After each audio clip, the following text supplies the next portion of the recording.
Hi guys, and today you find me at the wheel of the car that I'm currently testing this week, which is the Peugeot 508 GT. This is the saloon version, not the sort of a shooting brake estate version, which is the SW. And good looking car, you know, I really like the way that they've styled this, and check out this interior. This is really something else. Look at this steering wheel. Let me know what you make of this. This steering wheel is basically not a wheel anymore. It's kind of a rectangular shape with a flat, not just a flat bottom, but a flat top as well. And it needs that because actually you look at the instrument panel over the top of it rather than through it, as you do with most steering wheels. And it needs a flat bottom because that means the wheel is a little bit further down than it normally would be. So, you know, it takes a bit of getting used to. And I do think they work better in the SUV versions, which are taller. Whereas in this, because I've got long legs, I'm like, wow, that's cool. The proximity between the wheel and my knees is quite close. Still, an interesting shape. And like I said, it takes getting used to. Nice stack of buttons down here, little toggle switches. It's got an ambiance setting, so I can go into like boost mode where everything goes red, or I can relax where even the numbers sort of fade into the background. So nice little touches in this car, very stylistic. So Peugeot 508, I believe it starts from about £26,000. Comes with 3 diesels. I believe one hybrid option is also offered. This one is a bit of a range topper. Like I said, this is a GT.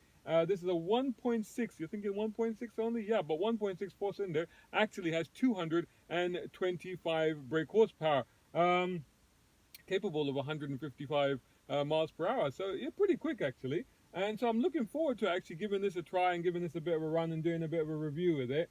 I think it's a lot about style with what they've done with these cars. I mean, if you again just look at the interior, look at the style. There's a carbon effect finish there. The way that this slopes down, it's almost concept car-y in the way that they've done it. And but at the same time, you know, I think that ride is important on these cars, and as well as performance. So it'd be interesting to try this. Interesting to do a review. Stay tuned for that. That'll come up soon on all of my usual channels. I'd love to know what you think about Peugeot and what they're doing with their latest sort of generation of designs and their styles and the cars that they're coming out with. I mean, there used to be a little bit of a heyday with Peugeot. I mean, you go back to the 405 MI16 hot saloon, sports saloon actually, before that was even really a thing.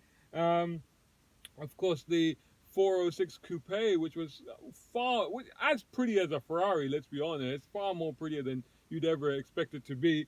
And then, of course, the absolute legendary 205 GTI. And I got to drive a version of that. I got to drive a version of a 205 GTI, but with the engine from the 405 MI16 last year. If you look back through this, if you're on my YouTube, or in fact, if you're on my YouTube or Brown Car Guy or anywhere else, I think if you search for, I think it was 9 cars tested in one day, Heritage Day.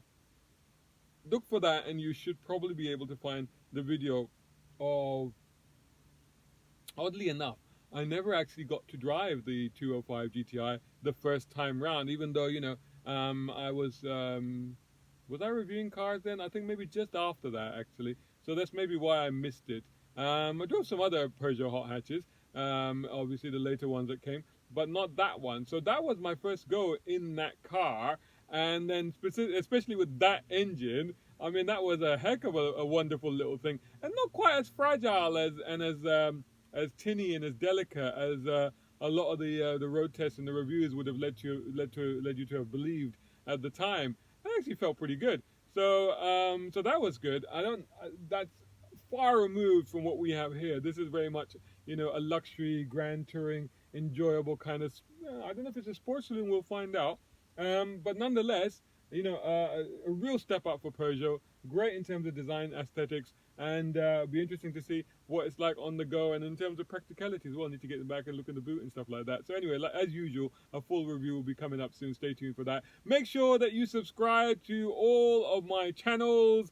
browncarguy.com, this on YouTube if you're watching it, this on Instagram if you're watching it. Make sure you're following. I'm on Twitter, I'm on everything. Just search for #BrownCarGuy. And I'm also podcasting as well, and you can find those on Spotify as well as anchor.com. And yeah, I'd love to hear from you. Love to get your feedback and see what you think of these videos and the stuff I've been up to. And stay tuned, more coming soon.